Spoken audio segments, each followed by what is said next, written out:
個戲嘅主題係講緊謊言同埋妒忌。咁謊言咧，嗱妒忌啊自古都有㗎啦，但係今天嘅科技出現咧，令到呢個謊言咧更加容易咧係四圍流轉嘅。所以今次事實上嘅處理同之前另嗰3個悲劇係有唔同嘅。佢做戲之餘咧，亦都係包含咗一啲特定嘅劇場手法，例如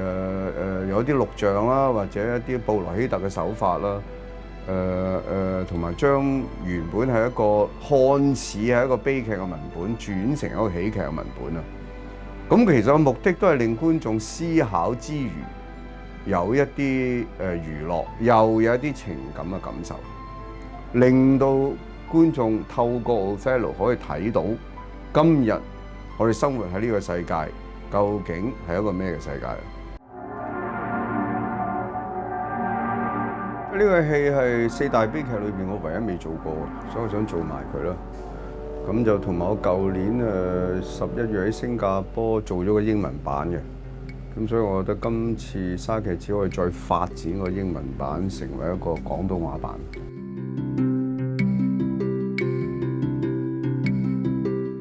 今日你要做莎劇咧，特別喺香港呢個地方，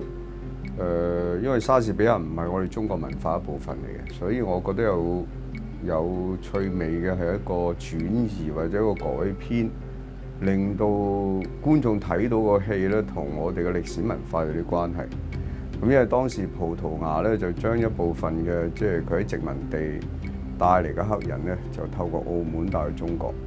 咁鄭成功咧繼承咗鄭芝龍嘅遺產啦，包括埋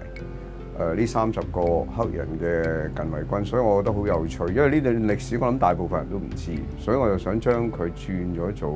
明末清初呢個背景，劇情冇改到，只不過係改咗啲人名啊、地名啊。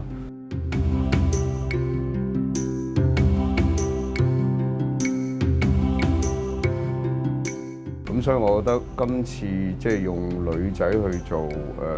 男人嘅角色咧，其實都係有趣，同埋男女嘅即係界別啊，或者分別喺今天我哋呢個世界咧，都開始越嚟越模糊噶啦。所以我覺得人性嘅嘢係共通嘅，無論佢係男定女。戲劇本身其實係假定性。當時莎劇嘅年代，所有女人嘅角色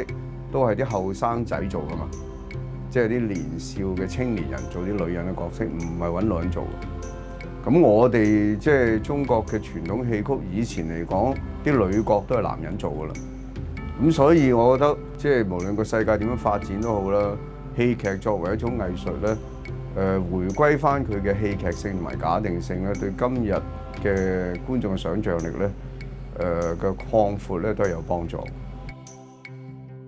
古典嘅作品之所以成為經典，必定有佢嘅原因，即係佢可能人文意義嘅內涵咧，永遠都唔會消失啦，永遠都有現實嘅意義啦。咁所以今次或者呢幾年改編經典嘅作品，有一個現代嘅所謂叫做詮釋咧，其實任何年代都會有。咁因為真係唔係咁多原創嘅作品㗎嘛，即係有質量嘅原創作品，其實係需要時間去培養。咁所以去返一啲古典嘅作品咧，係一個必然嘅事情嚟嘅。其實改編嘅邊界好視乎每一個創作者佢想做啲乜嘢，即係佢想做啲乜嘢，佢想呈現啲乜嘢俾觀眾睇咧，係決定咗個改編嘅邊界。所以係好多即係地道化，或者科技化或者形體改變嘅種種嘅編排，我個人覺得係好嘅，即係可以百花齊放。最緊要嗰個改編者知道自己佢想做啲乜嘢。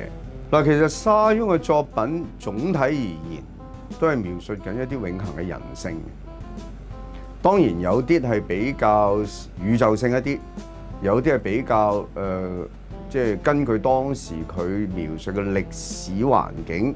扣得緊一啲，所以佢用一個戲劇嘅手法描述得好仔細，每一個人嘅心理變化嘅狀態。